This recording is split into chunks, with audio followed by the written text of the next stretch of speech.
All women are different, but they are all women. This video is androcentric from a men's point of view and is presented as opinion, commentary, and debate. Expressing opinions is not violence. These are ideas to challenge, question, and argue in public, because classical liberalism relies on the First Amendment for its dialectic. If you are a feminist, then consider this. If patriarchy truly existed as claimed, feminism could not. And if all men are trash and women are equal to men, then what are we to conclude? Women will die for their children. Men will die for their wives and children. And God chose to die for all mankind. Authority rolls up with responsibility. If this framing of facts offends you, click off to a cute cat video. Proceeding further will expose you to gamma bias and criticism directed at ideas, claims, institutions, not at any individual's virtue or dignity. Our method follows the 7 liberal arts, the trivium, grammar, logic, rhetoric, and the quadrivium, arithmetic, geometry, music, and astronomy. And the transcendentals, the good, true, and beautiful. If this framework is not for you, feel free to exit now. It's no disgrace. Women are wonderful. God bless America. Men are great. Feminismus delendus est. Church of Female Supremacy. Satanic Coven Synod. Sacramental Abortion, and Simp Altar Boys. Written by Conrad Riker. Available now, links in description. Church of Female Supremacy, a field guide for men who still notice reality. Salt is not patriarchy, and other facts that will melt your woke brain. How feminist alchemy transforms logic into garbage. Taxpayers into slaves and women into permanent victims, so men can be blamed for burnt waffles. You know what happens when you hand a Ouija board to someone who flunked chemistry and call it epistemology? You get Winona, the spiritual successor to every failed art major who discovered post-structuralism and a CBD gummy at the same time. She writes like someone who mistook a tarot reading for a thesis defense. And somehow people are nodding along as if burning lease agreements with a black candle is political theory instead of a fire code violation. Let me ask you, if her ginocratic future is so superior, why does she still need Amazon Prime, male-built infrastructure, and taxpayer-funded welfare to sustain her performance art rebellion? You don't dismantle capitalism by ordering 200 vibrators on buy now, pay later. You outsource your debt to the very patriarchy you claim to hate. That's not revolution. That's emotional shopping with a vengeance narrative. I once watched a woman on Reddit crow about how she weaponized her uterus by having a child in a divorce case to guarantee lifelong alimony and custody. She called it reclaiming agency. Meanwhile, men are 3.5 times more likely to die by suicide. CDC 2023, twice as likely to be arrested for the same offenses, BJS, and lose custody in 80% of family court cases, even when both parents are fit.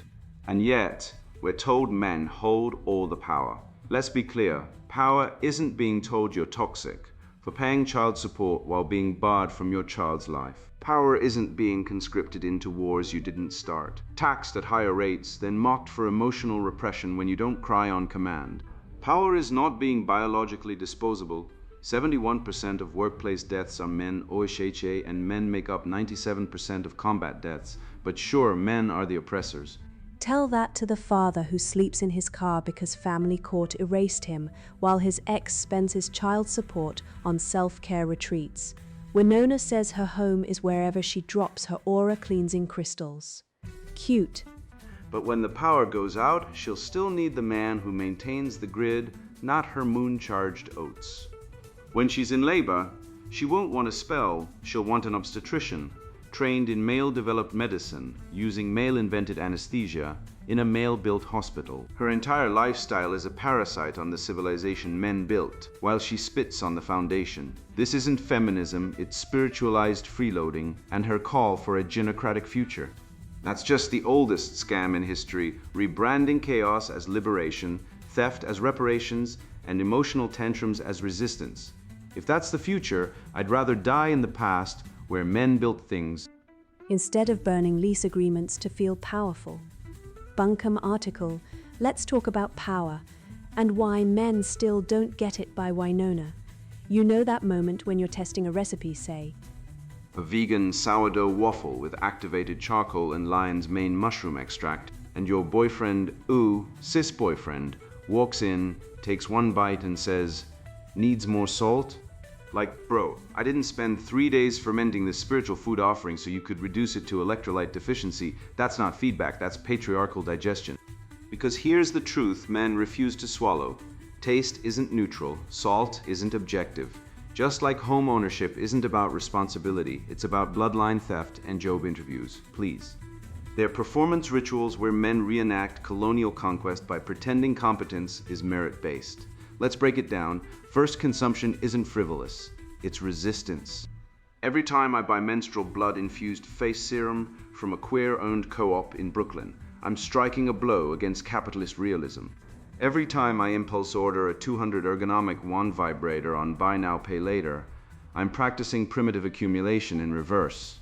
Silvia Federici said the body is the first site of capitalist enclosure. So I say, let my uterus be the factory, and let pleasure be the means of production. Recipe testing? That's not cooking, that's alchemy. When I blend moon-charged oats with trauma-releasing adaptogens, I'm not feeding a man. I'm exercising him. Each bite is a spell. Each dish, a courtroom where I prosecute centuries of emotional labor theft.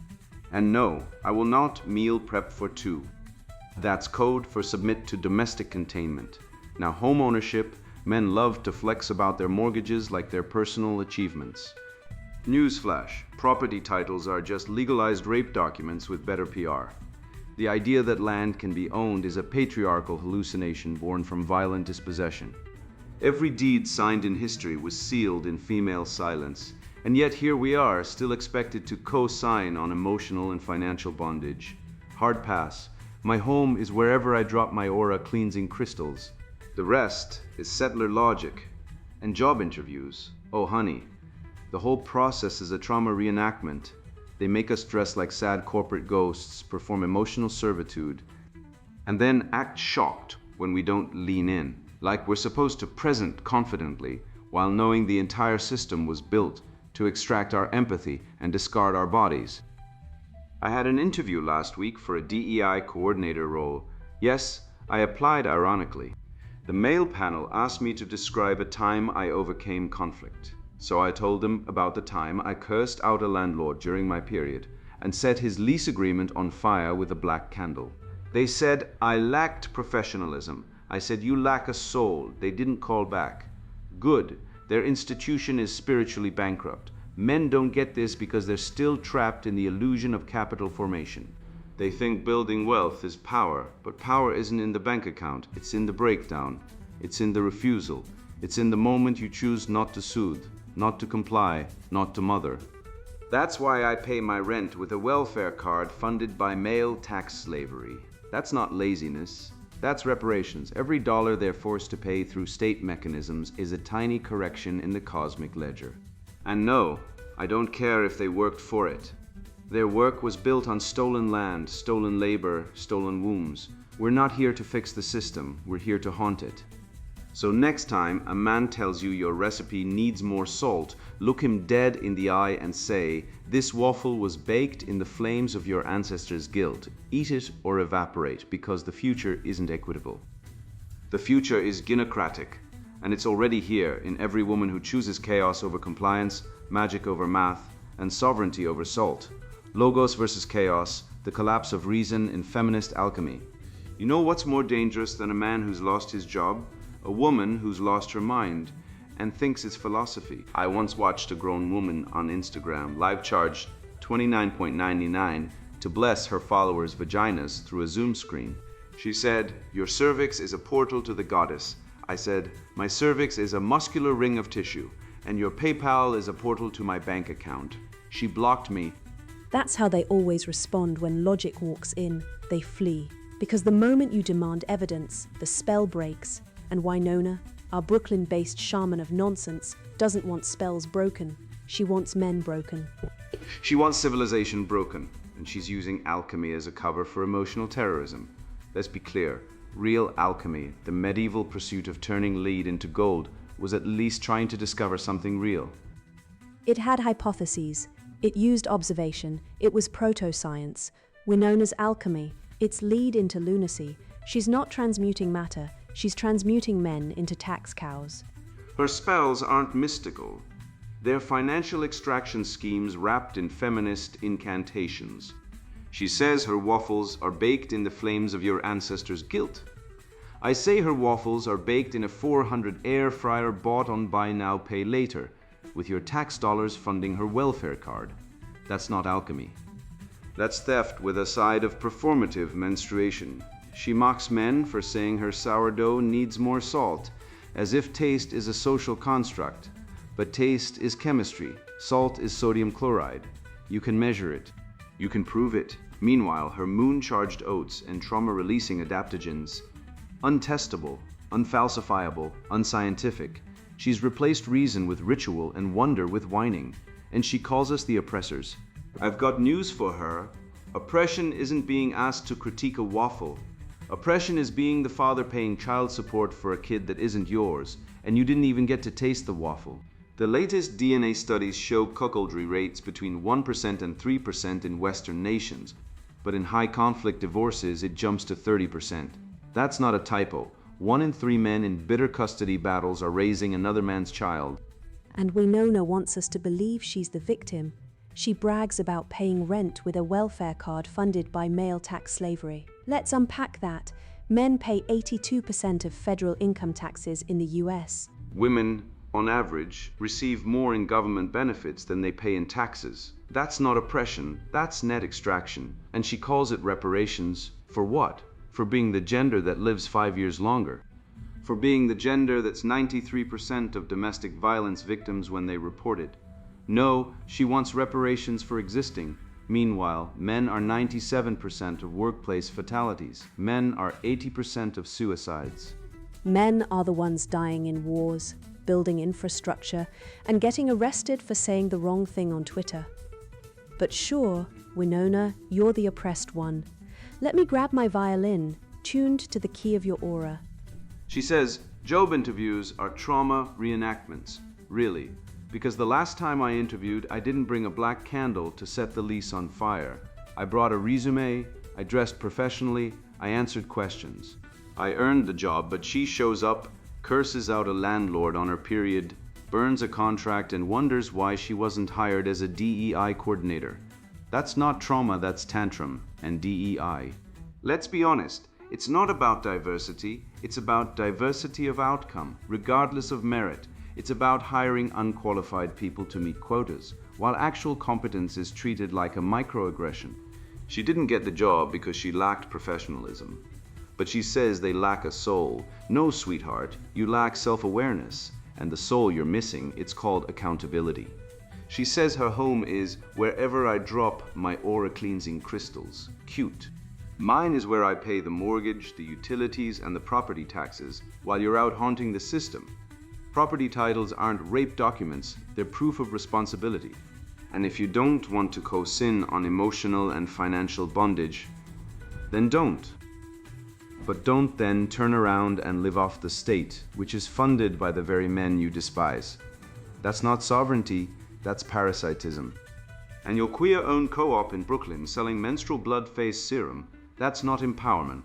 That's exploitation of gullible women, of biology, of science. If bodily autonomy means anything, it means not having to commodify your period to feel powerful, but you've turned your body into a branding opportunity. Congrats, you're not a goddess, you're a market segment.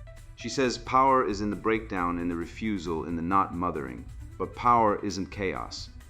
Power is creation. Men built the cities you live in. Men invented the internet you use to spread your nonsense. Men discovered the antibiotics that saved your life when you had that yeast infection from using essential oils as lube. Civilization isn't maintained by haunting it, it's maintained by showing up, by working, by protecting. By building, you don't haunt a bridge into existence, you engineer it. And when the bridge collapses because no one maintained it, guess who dies first? The women and children, protected by the men who stayed. Winona wants the future to be genocratic. I say, let's test that.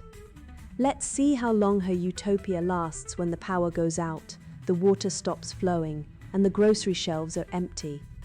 When the generators need fuel, the The sewers need pumping, and the drones need programming. Will her spells fix it? Will her trauma-releasing adaptogens rebuild the grid? Or will she finally admit that every comfort she enjoys, the phone in her hand, the fridge humming, the car idling outside, was built, paid for, and maintained by the very men she calls slaves? Slaves don't build civilizations. Free men do. And finally, let's talk about reason. Aristotle said it, man is the rational animal, not the emotional one, not the performative one, the rational one. Reason is what separates us from beasts, and we know Nona. She's rejecting reason. She calls it patriarchal digestion. But without reason, you have no truth, no justice, no science, just feelings, and feelings aren't arguments. There's symptoms and hers. They scream entitlement, resentment, and intellectual laziness.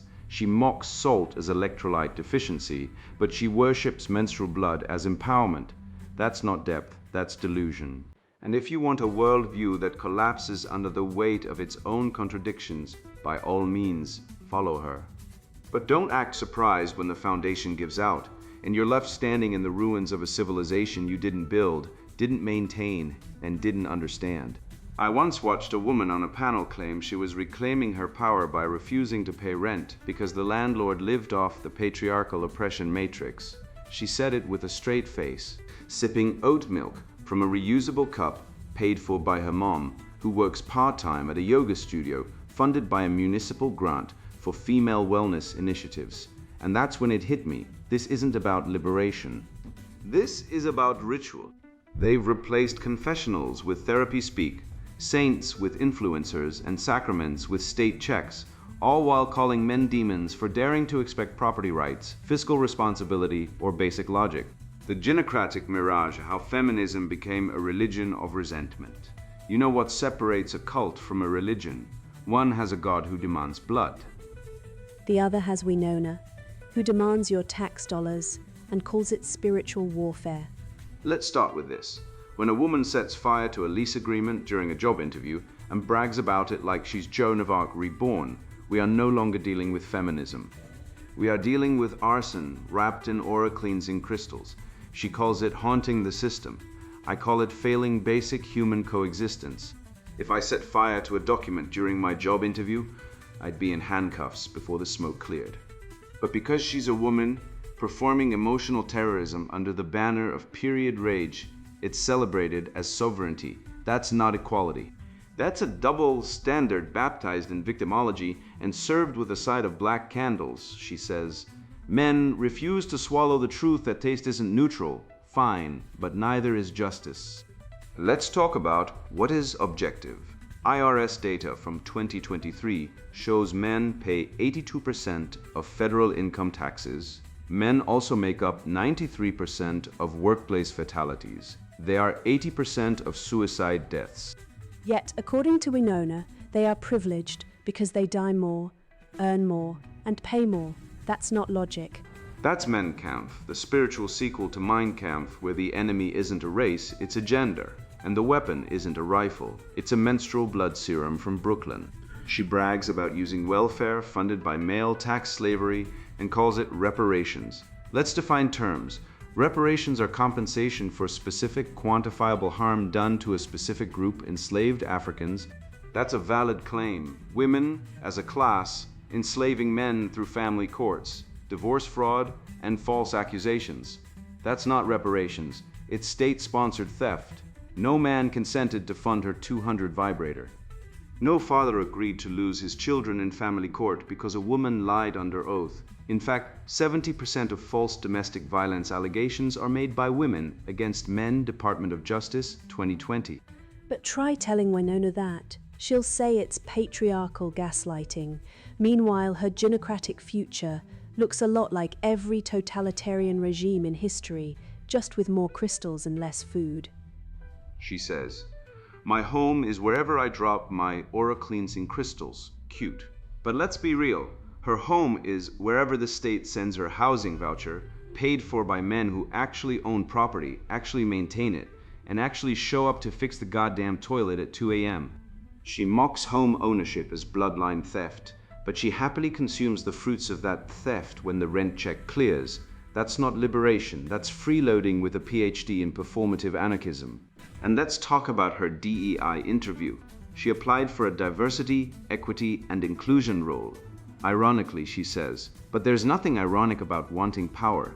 DEI departments don't exist to promote fairness. They exist to enforce ideological conformity. They're the thought police of corporate America. She wanted a job in the machine that punishes men, then got mad when they didn't want someone who sets documents on fire. The irony isn't lost on me, it's lost on her. She says power isn't in the bank account, it's in the breakdown. So chaos is power now, then why don't we hand the nuclear codes to toddlers? They're excellent at breaking things. If breakdown is power, then every meth addict in America is a warlord. But no, when men break things, it's pathology. When women do it, it's spiritual warfare. That's not empowerment. That's selective moral immunity. Now let's apply Aristotle. He said justice is giving each their due. So what do men actually give? They build the infrastructure, they fund the state, they die in wars. They pay child support they don't owe. They get falsely accused. They lose custody of kids they love. And what do they get in return? Needs more salt, says Winona, while burning the lease and charging her vibrator to the government tab. That's not justice. That's plunder with a thesaurus. She says job interviews are trauma reenactments. Tell that to the single father working 2 jobs to pay alimony while his ex-wife vacations in Bali with her new boyfriend funded by his paycheck. That's trauma. But he doesn't set fire to anything. He shows up because real men don't burn lease agreements. They sign them and then pay for them, even when the woman walks away with the dog, the kids, and the last shred of his dignity. And let's talk about abortion. She doesn't mention it here, but it's the sacrament of her church. 1 in 4 women will have an abortion by age 45, Guttmacher Institute 2022, but it's never framed as loss. It's framed as power. My body, my choice, they say, except when it comes to paying taxes. Then it's reparations from male slavery. The womb is sacred when it produces suffering, but disposable when it produces life. That's not feminism, that's necromancy, the ritual destruction of potential, sanctified by the state and blessed by the priestesses of wokeness. She says the future is genocratic. Fine. But history shows us what genocracies look like. They don't build hospitals, they don't invent the internet, they don't land on the moon, they don't write constitutions. They burn things and call it a lochet. Western civilization was built by men who valued logic over liturgy, reason over ritual, construction over conflagration. Winona wants to replace that with moon-charged oats and trauma-releasing adaptogens. That's not progress. That's devolution. The truth is, she doesn't want equality. She wants dominance. She doesn't want freedom. She wants immunity. She doesn't want justice. She wants vengeance. And she's using the language of empowerment to mask a program of systematic misandry, funded by your taxes, enforced by the state, and sanctified by her coven of woke priestesses. So the next time she tells you her waffle was baked in the flames of your ancestors' guilt, tell her this: my ancestors didn't steal land, they cleared it. They didn't exploit labor. They were the labor. They didn't oppress women.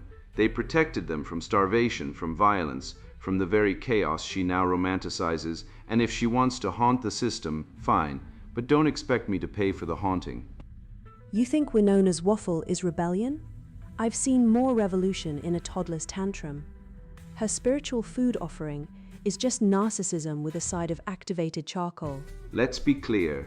If you ferment sourdough for 3 days and your only critic is your boyfriend saying needs more salt, you don't curse the cosmos, you fix the recipe.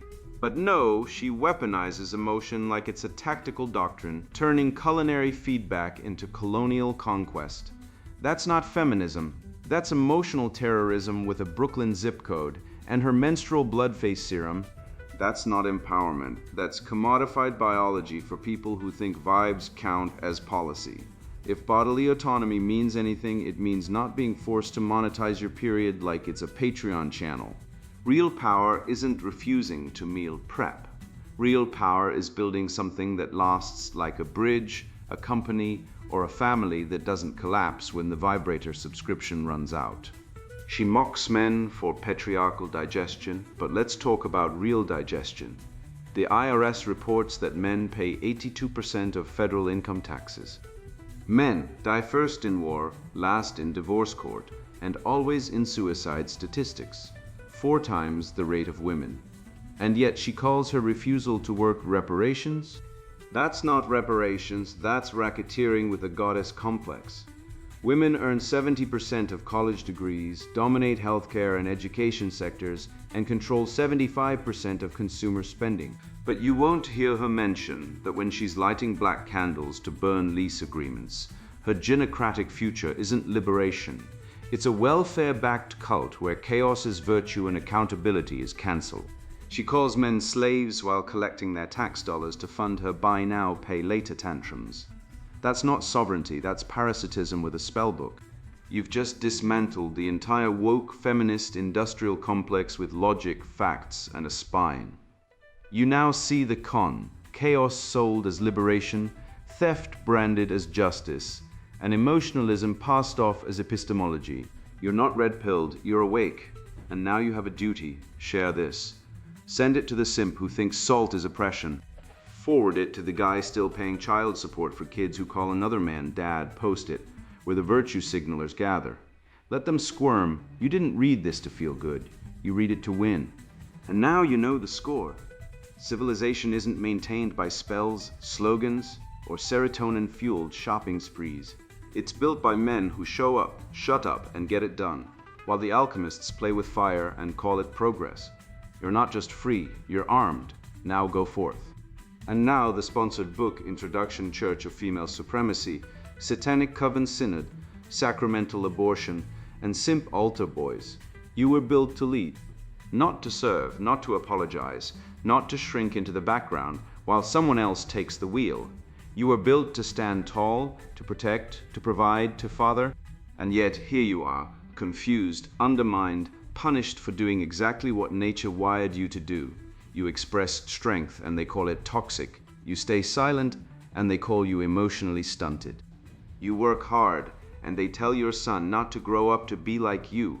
Something is very wrong, and if you feel it, if you sense the rot beneath the surface of modern life, then this book is for you, not for the weak. Not for the brainwashed, not for the simps who nod along when women are handed the keys to everything while men are told to wait their turn. This is for the men who still remember what it means to be a man. I've lived this, not in theory, not in a lecture hall, but in the real world, in broken homes, in failing churches, in schools where boys are medicated for being boys, in workplaces where loyalty is punished and sycophancy rewarded. I've watched fathers vanish, not because they didn't care, but because the system told them they weren't needed. I've seen sons raised by screens and single mothers taught that masculinity is a flaw to be corrected. I've sat in churches where the pulpit is occupied by women preaching female supremacy under the guise of inclusion, while men are told to sit down and listen. I've seen the results: boys who don't know how to fight, how to lead, how to love without groveling. And I've had enough. This isn't just another self-help book. This is a declaration of war. A counterinsurgency against the ideology that has infiltrated every institution meant to shape men: family, church, education, media. They call it progress. I call it castration. They call it equality. I call it female supremacy. And make no mistake, this is not about balance. This is about dominance. They don't want equal voices. They want all the power, all the praise, all the protection, while expecting men to quietly accept disposability. They've turned abortion into a sacrament, fatherhood into a joke, and masculinity into a crime scene. And they've used religion, psychology, and education to make men complicit in their own erasure. This book tears that down, piece by piece, with facts, with logic, with evolutionary truth. You will read about how the church abandoned its men, how schools turned boys into altar boys, docile, obedient, emotionally performative, serving the ego of the system, how media mocks male strength while glorifying female aggression, how toxic masculinity is a weaponized lie designed to paralyze men with guilt for existing as they are, how fatherlessness is not an accident, it's policy, and how men, despite being told they are obsolete, remain the only reason this society hasn't collapsed. Because when the lights go out, when the crisis hits, when the threat arrives, everyone still looks for a man. Not a simp, not a beta, not some genderless drone. A real man. This book is for the red-pilled, for the men who've seen the strings and refuse to dance, for the fathers who won't let their sons be brainwashed, for the husbands who won't apologize for leading, for the believers who know God created order, not chaos. If you are still breathing, still thinking, still fighting, this book will give you the framework, the clarity, the resolve to stand again. You will learn how to rebuild your identity, your family, your purpose without asking for permission. If you're a woman looking for validation, turn back now. This is not for you.